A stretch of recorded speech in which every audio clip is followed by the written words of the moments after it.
dilema apa yang Ibu rasakan waktu membuat keputusan?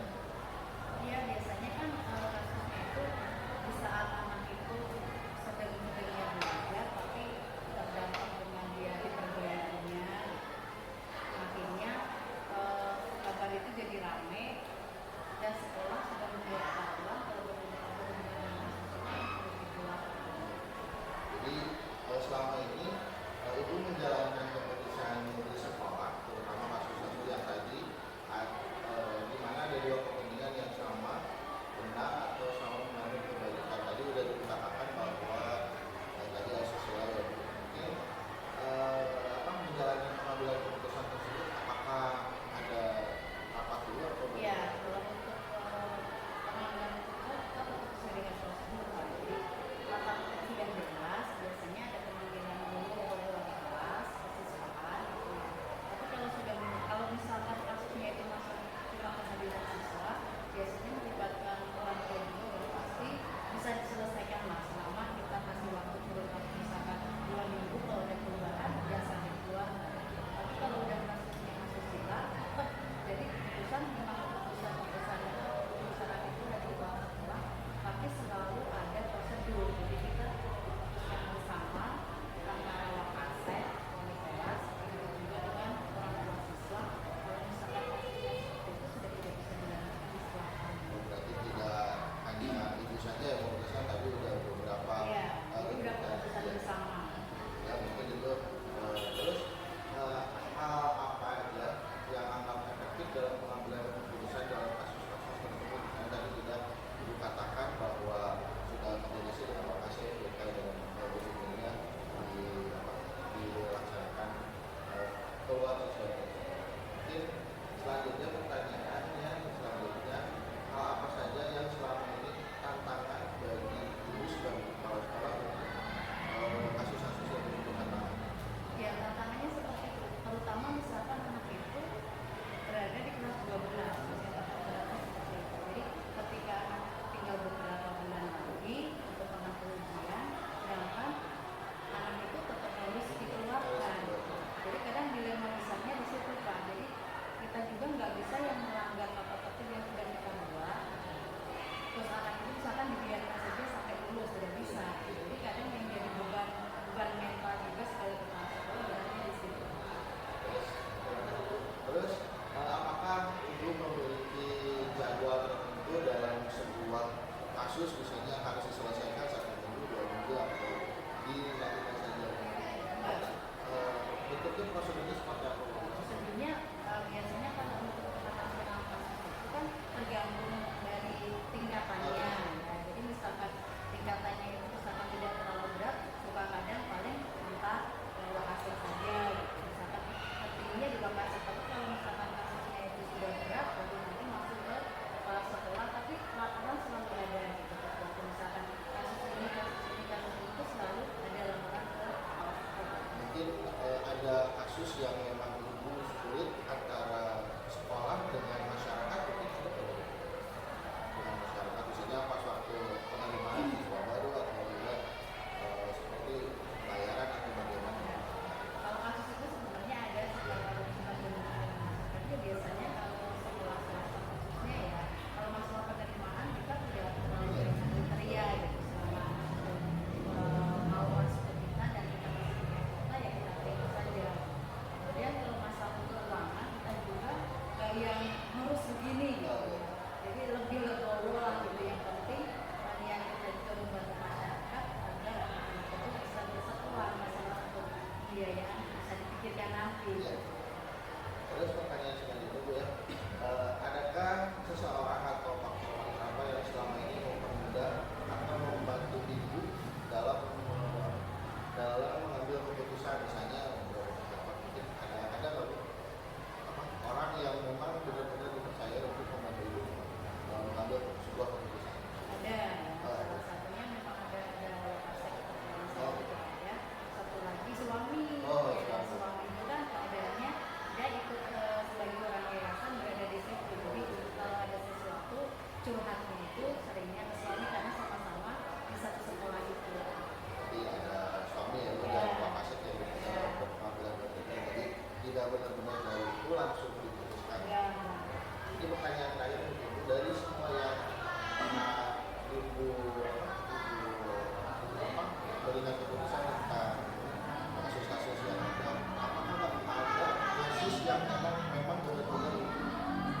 dalam mengambil keputusan ini dilema ini, mau mengambil keputusan ini pakai cara, mau mengambil kasus ini salah. Mungkin ada satu kasus yang benar-benar susah mengambil keputusan. Ada Ada nggak? sih Pak itu apa ya, salah satunya pernah mengalami gitu ya, kebetulan dia setelah itu adalah saudara. Oh, Ya, salah satunya ponakan.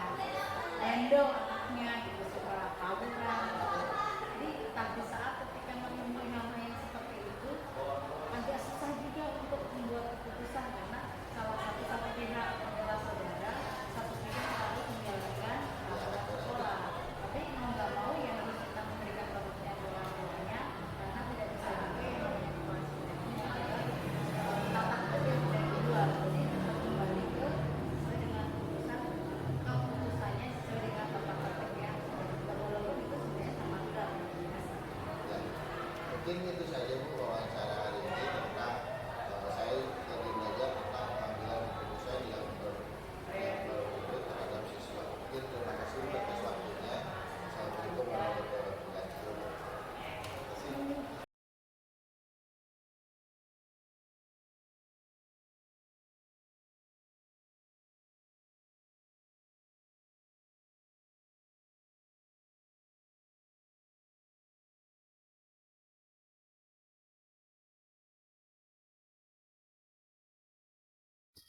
Assalamualaikum warahmatullahi wabarakatuh. Bapak, mohon maaf saya mengganggu. Hari ini saya mendapatkan tugas dari calon guru penggerak angkatan 8 untuk mewawancarai Bapak tentang kasus-kasus yang selama ini Bapak tangani dan mendapatkan satu kasus yang memang merupakan salah satu dilema etika. Pertanyaan pertama, selama ini bagaimana Bapak dapat mengidentifikasi kasus yang bersifat dilema di sekolah yang Bapak tangani hari ini? Ya, saya ucapkan terima kasih sebelumnya. Saya mendapatkan kasus-kasus yang pernah saya hadapi, yaitu dilema di mana pas waktu saya pergi ke study tour atau field trip, di mana para panitia itu mendapatkan musibah dengan tertipu oleh pihak travel. Maka dari itu saya sebagai kepala sekolah merasa dilema. Di satu sisi memang saya menunjuk panitia tersebut, tapi di sisi lain saya juga harus bertanggungjawabkan kasus tersebut agar kasus tersebut tidak mencuat ke publik. Uh, Pertanyaan yang kedua, selama ini bagaimana Bapak menjalankan pengambilan keputusan di sekolah, terutama untuk kasus yang dimana ada dua kepentingan yang sama-sama mengandung nilai kebajikan. Setelah saya tadi katakan bahwa kasus yang saya pernah tangani di sini untuk dilema etika, itu saya harus memutuskan di mana semua yang dilakukan oleh anak buah saya itu bersifat dilema, di mana anak buah saya membuat SK, tetapi setelah kejadian ini saya berpikir bahwa memang tidak semuanya perjalanan untuk outdoor learning itu benar-benar terjaga. Mungkin itu Pak Herdi. Langkah apa atau prosedur apa yang biasa Bapak lakukan selama ini? Lalu hal-hal apa saja yang selama ini Bapak anggap efektif dalam pengambilan keputusan pada kasus-kasus dilema etika?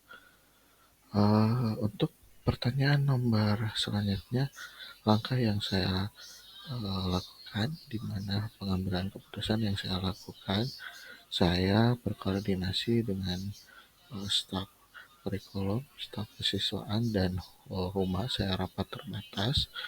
Lalu setelah itu diputuskanlah bahwa outdoor learning yang ke Yogyakarta tetap berangkat, tapi uang yang sudah eh, kena musibah tetap kita akan laksanakan, tapi tidak menggunakan travel, tapi menggunakan berangkat sendiri.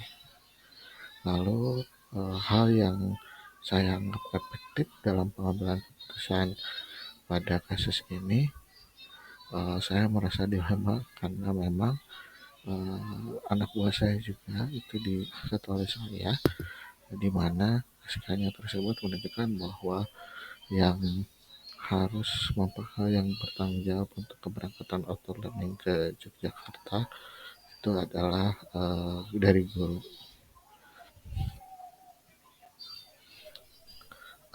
Selanjutnya, hal apa saja yang selama ini merupakan tantangan dalam pengambilan keputusan Bapak dalam kasus-kasus dilema etika? Jadi, eh, tantangan yang saya rasakan selama saya menjadi kepala sekolah untuk pengambilan keputusan di sini, saya eh, dengan guru-guru di sini merupakan rekan seperjuangan saya waktu saya diangkat menjadi guru di sini. Itu merupakan dilema bagi saya karena keputusan yang ada di sini yang harus diobrolkan bersama. Di sini menggunakan keputusan berdasarkan kekeluargaan, tidak secara otoriter saya memberikan keputusan secara langsung. Saya ngobrol dulu dengan teman-teman atau seperjuangan saya. Setelah itu saya melaksanakan keputusan tersebut. Apakah Anda memiliki sebuah jadwal tertentu atau dalam sebuah penyelesaian kasus mungkin Bapak langsung menyelesaikan di tempat atau memiliki sebuah jadwal untuk menyelesaikan atau bentuk prosedurnya seperti apa? Jadi saya melaksanakan suatu keputusan itu saya suka dikaji dulu secara bersama para wakasek, terus pada guru-guru senior dan uh, terutama uh, bagi teman-teman yang memang mau membantu tentang keputusan ini. Jadi semua keputusan tidak bisa dilaksanakan oleh saya, jadi harus bermusyawarah dulu dengan teman-teman lainnya. Jadi setelah itu kasus-kasus yang bersifat kedinasan mungkin saya bisa berkoordinasi dengan pihak cabang dinas, tapi untuk kasus-kasus yang memang indisipliner atau itu mungkin saya akan uh, selesaikan hari itu juga. Tapi untuk sifat-sifat yang memang kasus-kasus saya cukup berat, saya harus berkoordinasi dulu dengan pihak Wakasek dan teman-teman lainnya. Mungkin itu Pak Hadi. Ya, terima kasih Pak atas jawabannya. Dari semua hal yang telah disampaikan, pembelajaran apa yang Bapak akan petik dari pengalaman Bapak untuk mengambil dilema etika? Mungkin itu pertanyaan. Uh, Sebenarnya pembelajaran yang saya rasakan selama saya menjadi kepala sekolah dari tahun 2013 hingga sekarang, saya mendapatkan beberapa pembelajaran di mana bahwa sebuah keputusan itu tidak bisa diambil secara sendiri. Jadi harus uh, ada beberapa kasus yang memang harus dibicarakan, ada beberapa kasus yang memang tidak diobrolkan bersama, tapi itu merupakan hak prerogatif saya sebagai kepala sekolah agar sekolah tersebut tetap berjalan, apalagi dalam hal keuangan, dalam hal yang bersifat kerjasama dengan masyarakat mungkin saya memutuskan. Tapi kalau untuk hal-hal kasus yang memang bersifat individu itu saya harus obrolkan juga dengan para wakasek. Uh, Mungkin ini pertanyaan terakhir Pak untuk wawancara kita. Adakah seseorang atau faktor yang selama ini mempermudah atau membantu Bapak dalam pengambilan keputusan dalam kasus-kasus dilema etika? Ya, terima kasih Pak Ardi. Jadi eh, faktor yang saya gunakan itu dari mulai kasus apa yang harus saya selesaikan, saya lihat dulu kasusnya, apa yang memang kasusnya bisa diselesaikan langsung atau tidak. Tapi selama ini saya juga sering menanyakan kepada eh, anggota-anggota saya seperti Wakasek, kurikulum, Wakasek kesiswaan, Wakasek humas, dan Wakasek sarana prasarana, di mana eh, bawahan saya juga sering melaporkan kejadian-kejadian dan kasus-kasus yang memang tidak bisa diselesaikan secara sendiri. Dia baru berkoordinasi dengan saya.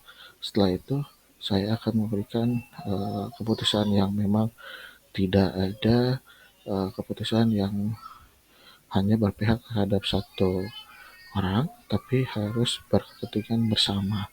Dan selama ini sebenarnya saya juga sering uh, ngobrol dengan istri yang di rumah. Apabila ada keputusan-keputusan yang memang saya tidak bisa ambil, saya akan koordinasikan dengan istri. Setelah itu baru saya bisa menyelesaikan kasus tersebut. Mungkin terima kasih Bapak atas waktunya. Mohon maaf saya mengganggu Bapak eh, untuk pengambilan keputusan yang problem bersifat dilema etika. Mungkin terima kasih Pak untuk waktunya. Terima kasih sebelumnya. Assalamualaikum warahmatullahi wabarakatuh.